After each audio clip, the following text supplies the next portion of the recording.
Hello everybody, welcome back to my channel. I hope you guys are ready for a video full of thrift flips. Because today I'm taking you along with me to the thrift store and we are gonna look for some items that we can upcycle and transform, whether they be smaller or all the way up to large scale furniture pieces, into something completely brand new. I've shared countless videos thrift flipping in the past. It is one of my absolute favorite things to do, but something I realized is I haven't done it in quite a while. And since I'm going out and sourcing for my shop, I figured I might as well also see if I can find any things that we can flip here for the channel, give you guys a little bit of creative inspo for the season upon us, which is fall. I'm gonna be decorating for my space very, very soon. So if you guys like to see a fall home transformation, give this video a big thumbs up, but we need to head to the thrift store, see what we can find, because who even knows what we're gonna be creating today, so let's get started.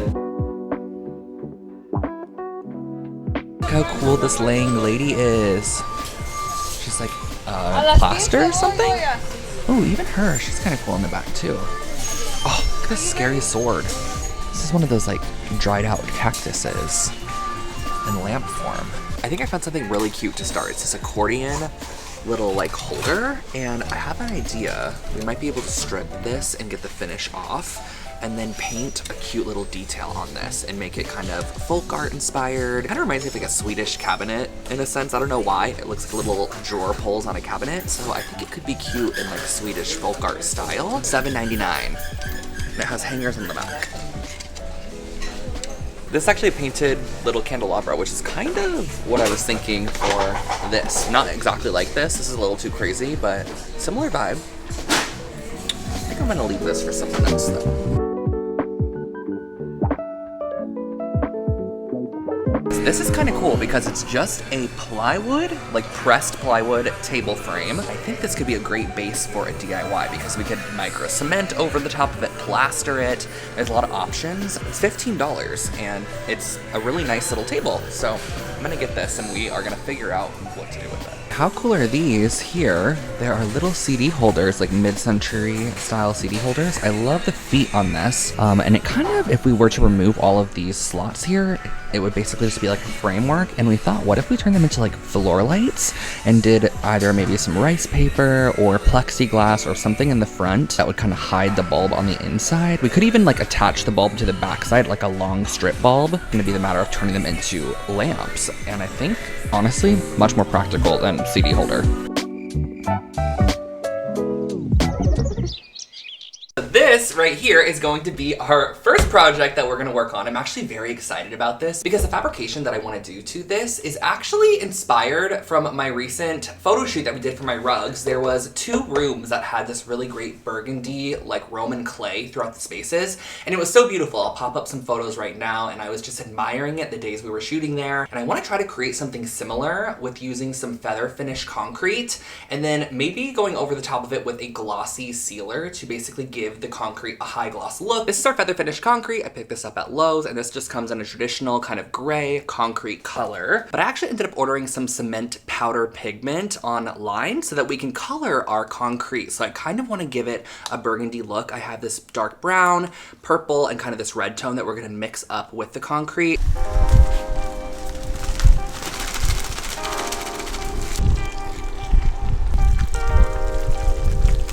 We have these 3 pigment options, and so I think I'm gonna go for this reddish burgundy tone.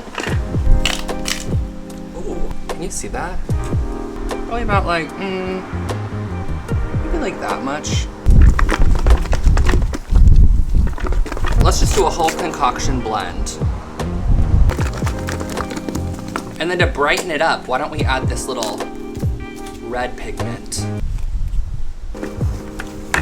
It's a pretty color. It's like chocolate frosting. Okay, it definitely has like a little purple tint to it. Can you tell with this like purpley glass? It kind of looks similar in tone.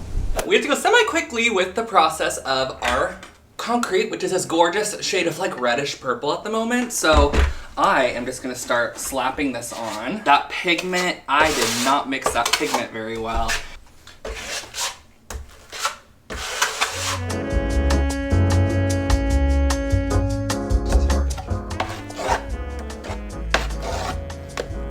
Ew, it smells like freaking fish.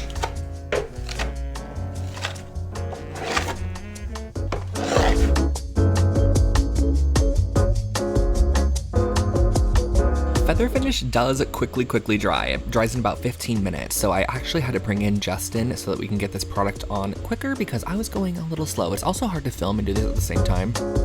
Justin's finishing up that last side, and I'm gonna go in with this dampened sponge.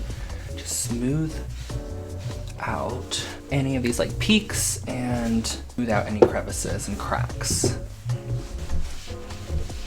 Going around that.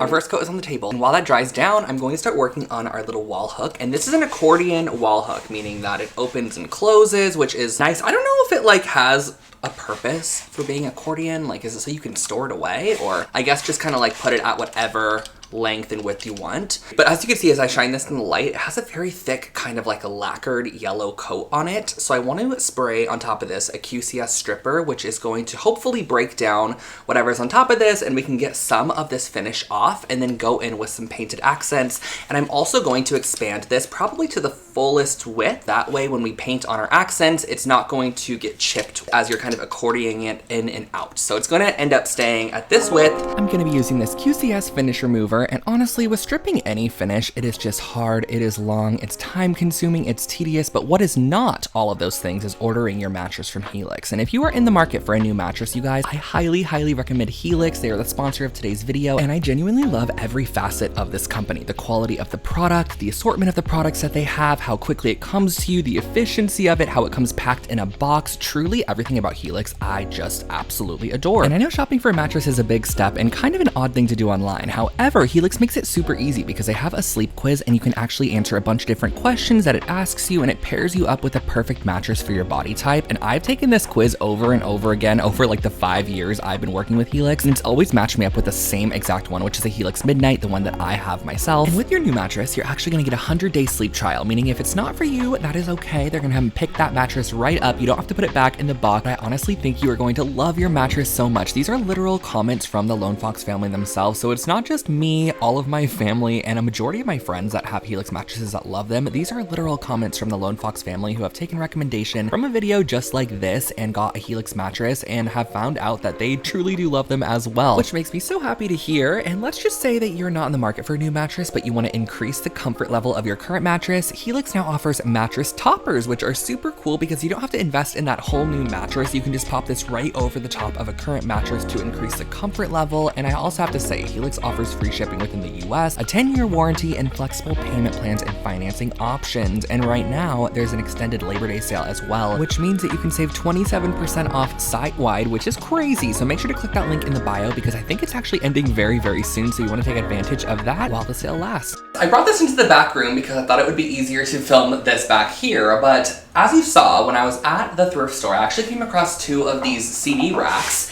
and I thought they were super cool. I love the shape of the leg on them. I like how tall they are. They're super slender. And the grain on the side, it's like a nice oak wood as well. And originally the idea was to actually remove all of these dowels on the inside, just kind of take them all out, and then apply some wood strips on the inside of here, and then add like paper over the top of it, like a rice paper or something, when weaving the fabric through the dowels. So let's get started. I actually ended up getting some fabric at the fabric store this morning, and it's a nice linen, kind of like a see-through one. I thought I could double it up if I needed to. We actually have to install the light first. So the light that I'm using, I ordered this on Amazon. It's actually an under the kitchen cabinet light. So if you can imagine, this would go underneath the kitchen cabinets. All I'm gonna have to do is drill a hole big enough for this cord in the backside.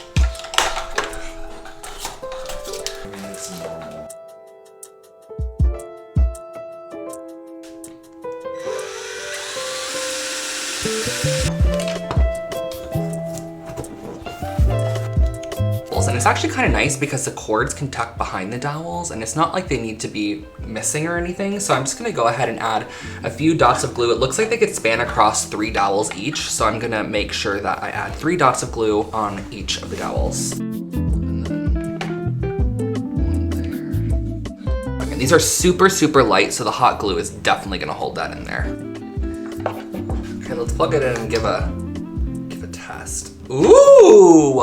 Looks kind of gorgeous, actually. It's a nice kind of lightweight linen. You can already see the light kind of shining through there, so I wanted it to be something on the lighter side, which is actually quite nice because it kind of highlights that edge. It's gonna be a little trial and error. Cut a panel that's the exact width of this opening here, and then cut another panel that's about probably has half of an inch of seam allowance wider so that I can fold it over and sew it. Okay, this cutting clip right here is sped up 20 times. I just want to share with you how dull and bad my scissors were. I was like laughing and also crying this entire time of cutting the strips, but you know what? I did it, and that is all that matters. I was switching between 3 different pairs of scissors. These ones ended up working out the best. I just need to invest in a good pair of fabric scissors, but I end up always cutting other things with the fabric scissors. The panel underneath is wider than the panel on top, so I'm just gonna iron and press this over the top, and then that's where we're gonna stitch.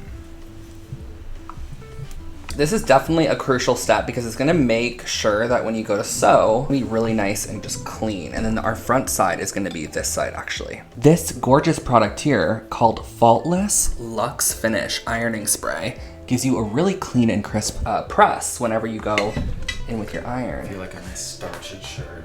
Yeah, starched shirt if you could imagine. I'm gonna be sewing this with a flap on the back side because I want the stitch to look really nice here. Kind of make sure that my stitch is going right along the edge.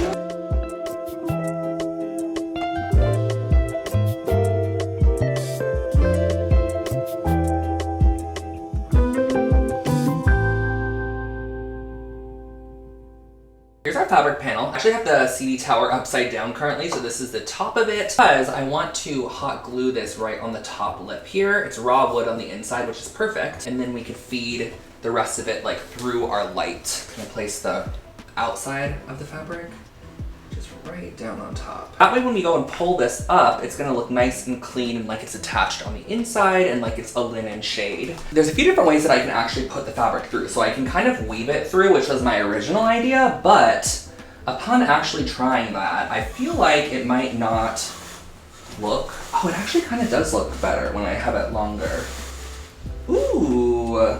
Look at that, you guys. Okay, so here's option 1. It does have a little bit of puckering, which I'm not loving. Option 2 is just to like have it fully inside where you can see all the squares, which might alleviate some of the puckering. Definitely kind of streamlines it a little bit and almost makes it look like just like a strip of fabric, which I think probably looks a little better. Now everyone, keep in mind when I turn this on, I might have to do some adjustments still.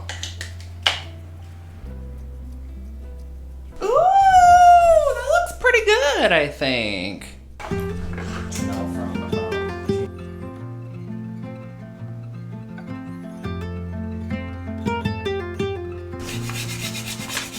off. Oh yeah. It's definitely lighter in there. All that lacquer that's coming off.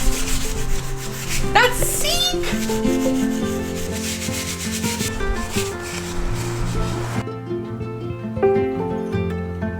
I think I mentioned earlier that I figured out the best way to mix in the pigment, and it's actually to add the pigment to your liquid first before mixing that into the concrete. That way the pigment is nice and liquefied, and then you can add your liquid into your concrete mix. So as you can see here, I'm adding in our purple toned water and mixing it all up, and this just made sure that the concrete was all really, really nice and mixed.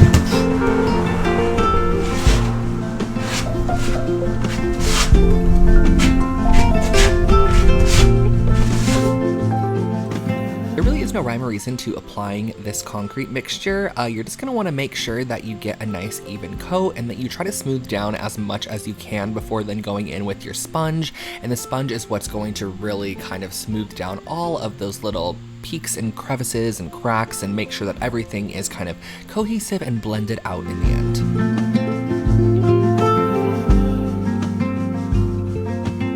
Oh my gosh, it is the next morning. Look how good this looks. I love the finish on this. It actually looks very reminiscent to the wall finish at the shoot I was talking about. Wow, I'm gonna put on the glossy sealer though, which is going to intensify the color a lot because right now it's just like a raw concrete. It's also gonna add a protective layer and make this a fully waterproof table, but this is stunning. I really, really love the color. Like, let me see if I can get in a little closer for you guys.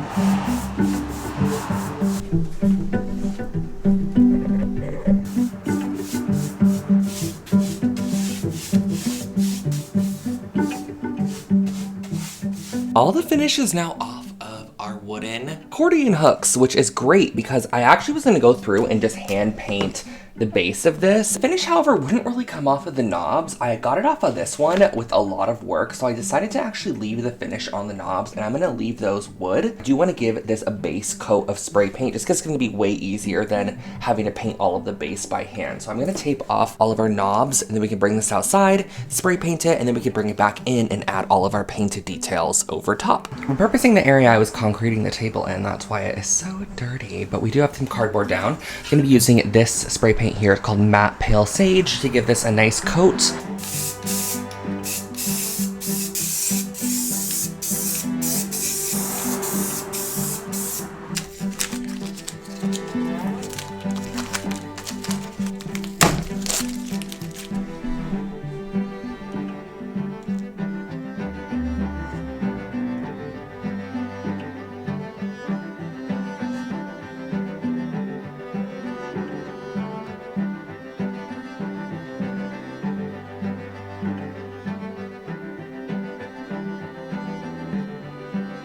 Okay, I really like that actually. The colors are really like popping together too. I love the kind of sienna color on top of the blue tone. The reason I love doing leaves when I paint, when I ever do any like painting projects like this, is because they're really forgiving and they're not too challenging of a motif. And I feel like they always look really cute, you know, like you can use that all the time, so.